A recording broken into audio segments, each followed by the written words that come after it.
Hello, je m'appelle Julie Artis, je suis Chief Happiness Officer et facilitatrice en bien-être au travail. Bienvenue sur Génération CHO, le podcast dédié au bien-être au travail et au métier de Chief Happiness Officer. J'ai lancé ce podcast dans le seul et unique but de vous aider à devenir acteur du bien-être au travail. Dans ce podcast, je vous partage des conseils pratiques pour vivre le travail de façon plus positive et je vous emmène aussi à la rencontre de personnes qui ont décidé de faire du bien-être au travail leur mission au quotidien. Et pour cet été, je vous propose une parenthèse spéciale où les habituelles interviews de mes invités inspirants vont laisser la place à des capsules audio plus courtes qui vous proposeront d'ouvrir la voie à une meilleure connaissance de soi. Parce que voilà, mon postulat de départ, c'est que pour être un bon Chief Happiness Officer, il faut d'abord devenir son propre CHO. Du coup, j'ai intitulé cette série « Prendre soin de soi avant de prendre soin des autres ». Et puis, après tout, l'été est quand même le moment propice pour vraiment prendre soin de soi. Si vous êtes de celles ou de ceux qui veulent reprendre les rênes de leur épanouissement professionnel et personnel, alors cette série d'épisodes devrait vraiment vous éclairer sur les façons de devenir un acteur responsable de votre qualité de vie et de votre épanouissement. Si vous voulez commencer du début, je vous propose d'écouter l'épisode numéro 1 de cette mini-série où je vous explique pourquoi la connaissance de soi est un sujet de première importance. Installez-vous confortablement, c'est parti pour ce nouvel épisode. Dans le précédent épisode, je vous expliquais comment conscientiser mes besoins intrinsèques m'avait permis de me sentir plus en harmonie avec moi-même et avec ce que je voulais vivre. Prendre conscience de ces besoins est une étape fondamentale pour mieux se connaître et s'épanouir dans la vie pro comme dans la vie perso. Mais il n'y a pas que les besoins. Travailler sur les valeurs est aussi un cheminement important qu'on prend rarement le temps de faire. Pourtant, c'est en prenant conscience des valeurs qui sont essentielles pour nous que l'on pourra vivre en harmonie avec nous-mêmes, avec les autres et s'épanouir dans un travail qui fait sens pour soi. Et vous l'avez compris, c'est donc des valeurs que je vais vous parler dans cet épisode. Avant d'aller plus loin sur ce sujet, il y a une question qui revient souvent. C'est quelle est la différence entre besoin et valeur ? Pour faire simple, notez que un besoin, c'est lié à ce qu'il me faut, ce dont j'ai besoin pour me sentir bien psychiquement et physiquement. Par exemple, je l'ai évoqué dans l'épisode précédent, c'était le besoin de dormir, de me nourrir, d'être aimé, d'être en bonne santé, besoin d'avoir un travail intéressant ou encore un travail qui a du sens. Un besoin, c'est quelque chose que vous devez combler pour bien fonctionner. Ça peut aussi être, par exemple, un besoin de temps, un besoin d'argent, un besoin de se dépenser en faisant du sport, enfin voilà. Et quand vous avez comblé ce besoin, vous vous sentez généralement satisfait, vous vous sentez bien. Attention aussi, petite parenthèse, à différencier le besoin du désir, qui est quelque chose qui vous attire et que vous voulez acquérir ou expérimenter, comme par exemple partir en vacances. Vous avez le désir de partir en vacances, mais ça correspond au besoin de se détendre. Ou alors vous avez le désir d'aller au resto, mais ça va davantage concorder avec un besoin de s'amuser, de passer un moment fun, de convivialité, etc. Donc faites vraiment la différence entre vos besoins et désirs. Je ferme la parenthèse. Et donc les valeurs, les besoins c'est ce dont vous avez besoin pour vous sentir bien. Les valeurs, c'est ce qui est important pour soi. En fait, si je reprends la fameuse pyramide de Maslow dont je vous parlais dans l'épisode précédent, les valeurs, elles entrent surtout en jeu dans le dernier niveau, la dernière catégorie de la pyramide, c'est-à-dire les besoins d'accomplissement. Pour s'accomplir en tant qu'être humain, il est essentiel de s'intéresser à ce qui est important pour soi. Et donc une fois que tous nos autres besoins sont satisfaits, alors nous pouvons nous attarder sur nos valeurs, leur signification et surtout comment les mettre en pratique, comment les faire vivre au quotidien, et c'est de ça que je vais vous parler dans cet épisode. Donc en fait, on pourrait dire qu'il faut d'abord répondre à ses besoins pour se sentir bien et ensuite s'intéresser à ses valeurs. Les valeurs qui sont phares, les valeurs qui correspondent, on va dire, à nos convictions.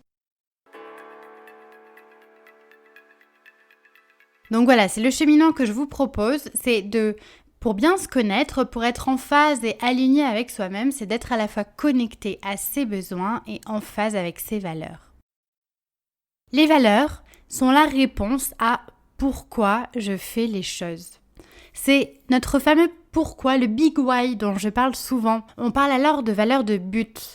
Et ces valeurs qu'on appelle valeurs de but, c'est celles qui nous permettent de nous accomplir en tant qu'être humain. Par exemple, je vous donne un exemple personnel, si j'ai décidé de quitter le salariat il y a 2 ans pour me mettre à mon compte, c'est parce que j'avais comme valeur de but la liberté. J'avais besoin de donner vie, d'être en phase avec cette valeur de liberté qui était essentielle pour moi. Si, par exemple, j'ai décidé de m'investir corps et âme dans le métier de Chief Happiness Officer et le sujet du bien-être au travail, c'est parce que j'avais cette valeur d'altruisme ou de contribution au monde qui était aussi une de mes valeurs très importantes et elle faisait partie donc de mes 3 plus importantes valeurs de but que j'avais. Et puis, il y a aussi, après les valeurs de but, il y a les valeurs de processus qui répondent davantage au comment. Ce sont des valeurs, on va dire, qui, quand elles sont sollicitées, nous donnent les moyens d'arriver à nos valeurs de but. Si je reprends mon premier exemple par rapport au fait que j'ai quitté le salariat, la valeur liberté, c'est ma valeur de but. Et donc, pour me sentir libre, je dois passer par un statut d'indépendant. Donc, l'indépendance, c'est ma valeur de processus.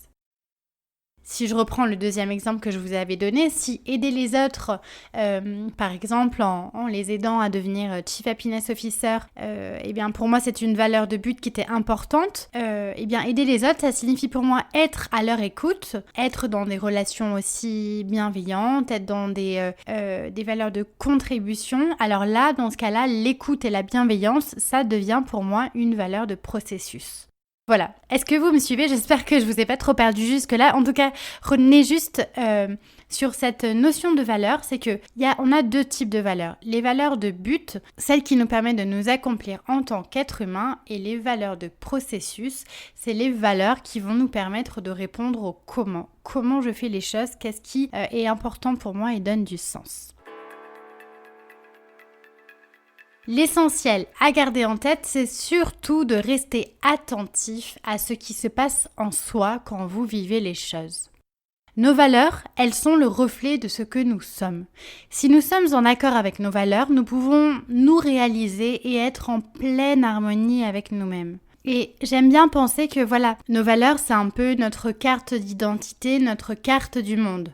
Et d'ailleurs, si vous avez déjà fait de la PNL, de la programmation neurolinguistique, vous savez que ce sont des principes essentiels en PNL, notre carte du monde. Et donc, vous l'avez compris, besoins et valeurs sont intimement liés et parfois, faire un travail sur les valeurs, ça vous fera revoir vos besoins et puis vice-versa. Alors, le petit point théorique que je voulais aborder aussi sur ce sujet des valeurs, c'est l'approche de Shalom Schwartz. Shalom Schwartz, c'est un professeur de psychologie sociale qui a établi la théorie des valeurs de base et universelles. Et lui, il donne cette définition. Il dit que les valeurs sont les convictions que nous considérons comme particulièrement importantes pour nous, celles qui constituent nos repères essentiels, qui nous servent pour effectuer nos choix les plus cruciaux et qui orientent donc pour une large part nos actions et notre comportement. Nos valeurs sont les éléments les plus stables de notre personnalité, c'est le moteur qui nous fait agir et nous donne de l'énergie pour entreprendre. Nos valeurs, c'est le socle de la confiance en soi. Je trouve que cette définition par Schwartz des valeurs est très importante déjà et puis très significative parce que c'est aussi ma vision des choses en fait et c'est pourquoi les valeurs sont si importantes. C'est parce qu'en fait nos valeurs personnelles, nos valeurs profondes, elles vont nous servir vraiment de boussole. Et si vous voulez amorcer un travail sur vos valeurs, vous pouvez retrouver la matrice de valeurs de Schwartz en recherchant sur Google, vous tapez valeurs universelles de Schwartz et vous trouverez du coup un panel de propositions de différentes valeurs et je vous incite à les regarder et voir celles qui évoquent quelque chose pour vous parce que ce sont ces valeurs-là qu'il va falloir ensuite pouvoir animer au quotidien. Donc voilà, dans la définition de Schwartz, il montre bien que connaître ses valeurs, ça permet de faire des choix importants dans nos vies, des choix qui sont alignés avec ce qui nous fait vibrer, avec ce que nous sommes. Et connaître nos valeurs, ça nous guide dans ce que l'on doit accepter ou pas, ce que l'on doit faire ou pas, etc. Donc pour vous aider à réfléchir sur les valeurs, vous pouvez commencer par taper sur Google par exemple tableau des valeurs humaines et donc vous verrez apparaître une liste de tout un tas de valeurs. Il y a une infinité, fidélité, amitié, efficacité, responsabilité, amour, générosité, optimisme, sécurité, réussite et j'en passe. Et donc, l'idée, déjà, c'est d'avoir devant vous cette première liste des valeurs et de voir lesquelles vous parlent le plus. La méthode que je vous conseille, c'est qu'à partir de ce tableau des valeurs humaines, je vous conseille de regrouper les valeurs selon différents thèmes pour voir vraiment celles qui vous animent et qui sont les plus importantes pour vous. À la première lecture de ce tableau, je vous recommande d'abord de sélectionner, on va dire, une vingtaine de valeurs qui évoquent quelque chose pour vous, puis reprenez ces 20 valeurs sélectionnées, choisissez-en 10, puis 5. Et encore une fois, c'est un premier travail pour commencer à approcher vraiment les valeurs qui sont essentielles pour vous. Et vraiment, vous prenez pas la tête. Moi, je vous conseille vivement de faire appel à votre intuition et voir en lisant les mots des différentes valeurs, voir lesquelles résonnent le plus en vous. Et puis, notez bien aussi que les valeurs, elles évoluent, elles se reformulent tout au long de la vie. Tout comme nos besoins d'ailleurs, ils vont largement fluctuer entre ce que nous vivons dans notre contexte de vie, la façon dont nous évoluons dans notre personnalité, etc. Et donc, voilà, identifier ses valeurs personnelles, c'est déjà une première chose. Mais le plus important ensuite, une fois que, si vous avez fait cet exercice de sélectionner une petite dizaine de valeurs et idéalement 3 ou les 3 ou 5 plus importantes valeurs celles qui vous font vraiment vibrer intérieurement, le plus important, c'est maintenant de les faire vivre dans votre quotidien. Par exemple, si une de vos valeurs fortes, on va dire que c'est l'audace, l'aventure. Alors, dans votre quotidien, soyez audacieux, prenez des risques, autorisez-vous à vous tromper. Ça, ce sera une façon de faire vivre votre valeur d'audace, d'aventure au quotidien. Si une de vos valeurs fortes, c'est l'authenticité, alors là, vous pouvez par exemple vous attacher dans vos journées professionnelles à vivre des relations authentiques avec les gens, à vous autoriser à dire ce que vous pensez, à faire plus de choses que vous aimez que de choses dans la contrainte. Voilà, à vous de réfléchir aux actions à mettre en place qui vont nourrir vos valeurs fortes parce que c'est essentiel. Encore une fois, tout comme des besoins qui sont mal nourris, c'est lorsque vos valeurs fortes sont bafouées que on va avoir tendance à se sentir contrarié, déprimé, triste ou en colère. Alors vraiment, prêtez attention à quelles sont vos valeurs essentielles et est-ce qu'au quotidien, vous leur faites honneur. Encore une fois, j'insiste, mais vos valeurs, elles sont hyper importantes. Elles guident vos actions comme une boussole interne. Elles vous donnent une ligne de conduite et surtout, elles donnent du sens à ce que vous faites. Et donc voilà, c'est la réflexion que je vous propose de faire, d'avoir cette semaine. Donnez vie à vos valeurs. Et pour vous y aider, en guise de questionnement, vous pouvez commencer par vous demander « Qu'est-ce qui est le plus important pour moi dans la vie ? Qu'est-ce que j'aime faire au point de ne pas voir le temps passer ? Qu'est-ce qui me rend heureux ou heureuse ? » Et puis, prenez un carnet et écrivez par rapport à ces questions toutes les idées qui vous viennent. Et ensuite, demandez-vous derrière chaque idée ce que cela représente pour vous. Qu'est-ce qui est le plus important pour vous dans votre vie ? En cheminant sur cette réponse, derrière, il se cache une de vos valeurs fondamentales. Et puis aussi, pour toucher un petit peu plus du doigt vos valeurs essentielles, je vous invite aussi à vous remémorer, par exemple, un moment où vous avez ressenti particulièrement de la frustration, de la colère. Qu'est-ce qui s'est passé en vous ? Parce que c'est là aussi que vous allez avoir un indice pour comprendre quelle valeur a été bafouée. Moi, je sais que typiquement, les moments où je perds le plus patience et là où je vais voir la moutarde me monter au nez, c'est quand je suis en voiture parce que ce qui me met le plus en colère, ce sont les incivilités au volant. Je sais pas ce que vous en pensez, mais moi, ça a tendance parfois à me mettre hors de moi. J'ai beaucoup de mal à canaliser ma colère dans ces moments-là. D'ailleurs, j'évite au maximum de prendre la voiture. Et c'est parce que je sais que derrière, quand j'ai la moutarde justement qui me monte au nez, c'est parce que j'ai ma valeur de respect qui est totalement bafouée.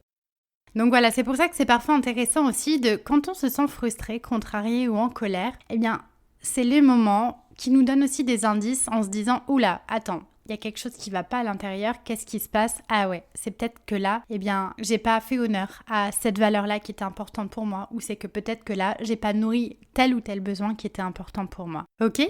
J'espère que tout est clair pour vous, c'est à vous de jouer. Et puis, je vous laisse avec cette citation que j'aime beaucoup, qui dit que le bonheur, c'est quand ce que vous pensez, ce que vous dites et ce que vous faites sont en harmonie. Voilà, je vous laisse réfléchir à tout ça.